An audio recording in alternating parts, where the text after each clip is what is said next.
Hi friends, அஸ்ஸலாமு அலைக்கும். எல்லாம் எப்படி இருக்கீங்க? நல்லா இருக்கீங்களா? இன்றைக்கி நம்ம சேனலில் வெஜிடபிள் எக்கு சேர்த்து மெக்ரோனி பிரியாணி ரெசிபி எப்படி செய்யணும் தான் பார்க்க போகிறோம். வாங்க வீடியோக்குள்ளே போகலாம். எப்படி செய்யலாம் பார்க்கலாம். இது ரொம்பவே டேஸ்டியாக இருக்கும். நீங்கள் லன்ச்சு, டின்னர் எதுக்குமே எடுத்துக்கலாம். அவ்வளோ டேஸ்டியாக இருக்கும். கண்டிப்பாக ட்ரை பண்ணி பாருங்கள். குழந்தைங்களுக்கு ரொம்ப பிடிக்கும். இந்த மெக்ரோனி பிரியாணி வந்து நம்ம குக்கரில் தான் செய்ய போகிறோம். குக்கர் நல்லா ஹீட் ஆனதும் கீ ஆட் பண்ணிவிட்டு அதில் வந்து 2 பெரிய வெங்காயத்தை சின்ன சின்னதாக கட் பண்ணியிருக்கேன், அதை ஆட் பண்ணிக்கலாம். அப்புறமேட்டு 3/4 ஸ்பூன் இஞ்சி பூண்டு பேஸ்ட் அதையும் ஆட் பண்ணிக்கலாம். இப்போ இதுலேயே நல்லா கலர் கொடுக்கறதுக்காக வந்து மிளகாத்தூள் 1/2 ஸ்பூன் போல் இதில் ஆட் பண்ணிக்கலாம். ஆட் பண்ணிவிட்டு நல்லா வதக்கி விட்டுட்டு இப்போ தேவையான காய்கறிகள் ஆட் பண்ணிக்கலாம். நான் இன்றைக்கி வந்து பீன்ஸ், கேரட் ஆட் பண்ணுறேன். அப்புறம் தேவையான உப்பு ஆட் பண்ணிக்கலாம். முட்டைக்கோசு இருந்தால் முட்டைக்கோசு கொஞ்சமாக ஆட் பண்ணிக்கோங்க, நல்லாயிருக்கும் டேஸ்ட்டு. இப்போ கொஞ்சமாக மஞ்சத்தூள் ஆட் பண்ணிக்கலாம்.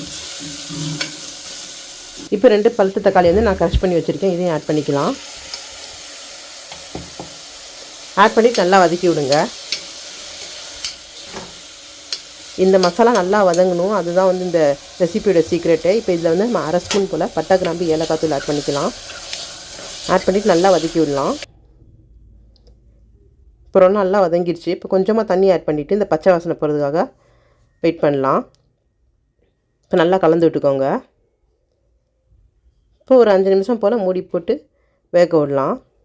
இப்போ நான் அதில் வந்து மெக்ரோனி ஆட் பண்ணிக்கலாம். இப்போ எண்ணெய் திரிஞ்சு நல்லா வந்துருச்சு, மசாலா பச்சை வாசனைலாம் போயிடுச்சு. அதுக்கப்புறமேட்டு இந்த மெக்ரோனி ஆட் பண்ணிக்கலாம். ஆட் பண்ணிவிட்டு கொத்தமல்லி ஆட் பண்ணிவிட்டு இதிலே நல்லா கலந்து விடுங்க. இப்போ தண்ணி ஆட் பண்ணாமல் இந்த மசாலா நல்லா கோட் ஆகிற மாதிரி நல்லா கலந்து விடுங்க. அதுக்கப்புறமேட்டு நம்ம வாட்டர் ஆட் பண்ணிக்கலாம். இப்போ வாட்டர் ஆட் பண்ணிக்கலாம். இப்போ 1 கப்னால் 2 கப்பு போல் வாட்டர் ஆட் பண்ணிக்கோங்க. 2 கப்லேருந்து 2.5 கப் ஆட் பண்ணிக்கோங்க.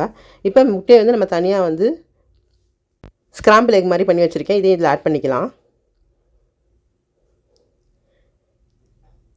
ஆட் பண்ணிவிட்டு தண்ணியும் மெக்ரோனியும் ஓரளவு ஒன்று ஆனதுக்கப்புறம் சிம்மில் வச்சு எந்த ஒரு விசில் கணக்கும் இல்லாமல் ஒரு 10 மினிட்ஸ் போல் கம்மியில் வச்சுக்கலாம். அப்புறமேட்டு திறந்து பார்த்தா சூப்பரான மெக்ரோனியும் தயாராக. நீங்களும் இந்த மாதிரி ரெசிபியை கண்டிப்பாக ட்ரை பண்ணி பாருங்கள். ட்ரை பண்ணி பார்த்து உங்கள் ஃபீட்பேக்கை மறக்காமல் தெரியப்படுத்துங்க. சேனலை சப்ஸ்கிரைப் பண்ண மறந்துடாதீங்க. தேங்க்யூ ஃபார் வாட்சிங் ஃப்ரெண்ட்ஸ். பை.